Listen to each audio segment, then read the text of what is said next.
এভাবে আয়াতুল কুরসি পড়ে রাতে ঘুমান, সকাল হতেই আপনি ধনী হয়ে যাবেন। প্রিয় দর্শক, আজকে আপনাদেরকে জানাবো যে কিভাবে রাতে আয়াতুল কুরসি পড়ে ঘুমালে বা কখন কখন আপনি আয়াতুল কুরসি পড়ে কাজে বের হলে বা আয়াতুল কুরসি কখন পড়লে আপনার কাজে দিবে বা আয়াতুল কুরসি কখন পড়লে আপনি উপকৃত হবেন, এই বিষয়গুলো সম্পর্কে আজকে আপনাদের মাঝে আলোচনা করব। প্রিয় দর্শক, আজকে জানাবো যে আয়াতুল কুরসি কখন আমল করলে ফেরেশতা এসে আপনাকে টাকা দিয়ে যাবে, আপনার টাকার কোনো অভাব হবে না। 70,000 ফেরেশতা আপনাকে রক্ষা করবে কখন আয়াতুল কুরসি পাঠ করলে, সংসারে কখনো অভাব আসবে না কিভাবে আয়াতুল কুরসি পাঠ করলে। আজকে এই বিষয়গুলো সম্পর্কে আপনাদের মাঝে আলোচনা করব আয়াতুল কুরসি কিভাবে পাঠ করলে মৃত্যুর সাথে সাথে আপনি জান্নাতে যাবেন, আয়াতুল কুরসি কখন পাঠ করলে মৃত্যুর সাথে সাথে আপনি জান্নাতে যাবেন। প্রিয় দর্শক, এই বিষয়গুলো সম্পর্কে আজকে আপনাদের মাঝে আলোচনা করব। তো এত গুরুত্বপূর্ণ একটি ভিডিও সকলেই সম্পূর্ণ দেখবেন, না দেখলে আপনারা কিন্তু এই আমলগুলো থেকে বা এই গুরুত্বপূর্ণ মেসেজ থেকে আপনি বঞ্চিত হয়ে যাবেন এবং আপনি আমলও করতে পারবেন না এবং আপনার সাথে এতগুলো ফজিলতপূর্ণ ঘটনাও ঘটবে না। তো চলুন শুরু করা যাক। প্রিয় দর্শক, আয়াতুল কুরসি পড়ার ফজিলত অনেক বেশি। আপনি যদি আয়াতুল কুরসি পড়ে বাড়ি থেকে বের হন, তাহলে 70,000 ফেরেশতা চতুর্দিক থেকে আপনাকে রক্ষা করবে। প্রিয় দর্শক, আপনার যদি শত্রু বেশি থাকে তাহলে আপনি অবশ্যই বাড়ি থেকে বের হওয়ার সময় আয়াতুল কুরসি পাঠ করবেন। এতে করে কি হবে জানেন? 70,000 ফেরেশতা আপনাকে রক্ষা করবে, আপনার কোনো বিপদ আসবে না। তারপর আয়াতুল কুরসি পড়ে আপনি যদি বাড়িতে ঢুকেন, তাহলে আপনার বাড়িতে কখনো দারিদ্রতা প্রবেশ করতে পারবে না।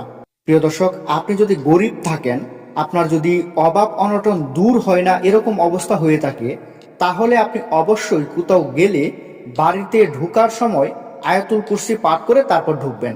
দেখবেন যে আপনার দারিদ্রতা দূর হয়ে গেছে, অভাব আপনাকে কখনো ছুঁতে পারবে না এবং দারিদ্রতা আপনার বাড়িতে কখনো প্রবেশ করতে পারবে না। প্রিয় দর্শক, তারপর হচ্ছে আয়াতুল কুরসি পড়ে যদি আপনি রাতে ঘুমান, তাহলে এত বড় ফজিলত আপনি লাভ করবেন যেটা আপনি কখনো কল্পনাতেও ভাবেননি। প্রিয় দর্শক, আয়াতুল কুরসি পড়ে কোনো ব্যক্তি যদি ঘুমায়, তাহলে সারা রাত একজন ফেরেশতা ওই ব্যক্তিকে পাহারা দিবে। সুবহানাল্লাহ। প্রিয় দর্শক, আপনি যদি রাতে খারাপ স্বপ্ন দেখেন বা আপনার যদি কোনো বদ অভ্যাস থেকে থাকে রাতে, তাহলে আপনি শুধুমাত্র আয়াতুল কুরসি পাঠ করে ঘুমিয়ে যান। দেখবেন যে একজন ফেরেশতা আপনাকে সারা রাত পাহারা দিবে এবং আপনার সাথে যত খারাপ কাজ হয় সেগুলো থেকে আপনাকে রক্ষা করবে। তারপর যেই ফজিলতের কথাটি বলবো সেটি আরো অনেক মূল্যবান। সেটি হচ্ছে, প্রিয় দর্শক, কেউ যদি ফরজ নামাজের পর আয়াতুল কুরসি পড়ে, তাহলে ওই ব্যক্তির মধ্যে আর বেহেশতের মধ্যে শুধু একটি ফারাক থাকবে, সেটি হচ্ছে মৃত্যু। প্রিয় দর্শক, দেখেন এখানে কত বড় ফজিলতের কথা বলা হয়েছে। কোনো ব্যক্তি যদি ফরজ নামাজের পরে আয়াতুল কুরসি পাঠ করে, তাহলে ওই ব্যক্তি আর বেহেশতের মধ্যে একমাত্র বাধা হবে মৃত্যু, মানে ওই ব্যক্তি মৃত্যুর সাথে সাথেই বেহেশতে চলে যাবে। সুবহানাল্লাহ। দেখুন এখানে কত বড় ফজিলতের কথা বলা হয়েছে।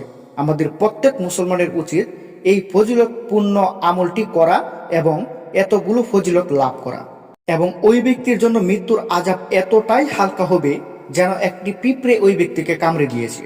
দেখুন এখানে কি বলা হয়েছে, কোনো ব্যক্তি যদি ফরজ নামাজের পরে আয়াতুল কুরসি পাঠ করে, তাহলে ওই ব্যক্তির মৃত্যুর আযাব এতটাই সহজ হবে যে ওই ব্যক্তিকে একটা পিঁপড়ে কামড় দিলে সে যতটুক ব্যথা পাবে এতটুক ব্যথা সে পাবে, তার মৃত্যুর আযাব হবে এতটুক ব্যথার সমপরিমাণ। তারপর হচ্ছে, কোনো ব্যক্তি যদি অজুর পরে আয়াতুল কুরসি পাঠ করে, তাহলে ওই ব্যক্তি আল্লাহর নিকট 70 গুণ বেশি মর্যাদা লাভ করবে। সুবহানাল্লাহ। প্রিয় দর্শক, এত এত ফজিলত লুকিয়ে রয়েছে আয়াতুল কুরসির মধ্যে।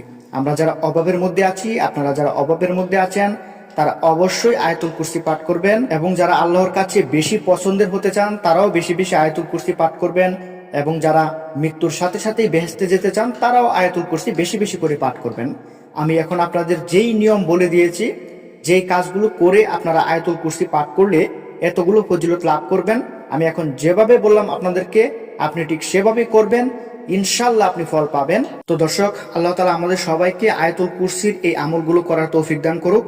ভিডিওটি ভালো লাগলে অবশ্যই একটি লাইক করবেন এবং আমাদের চ্যানেলে নতুন হয়ে থাকলে অবশ্যই সাবস্ক্রাইব করবেন। আজকের ভিডিওটি এখানেই শেষ করতে হচ্ছে। আসসালামু আলাইকুম।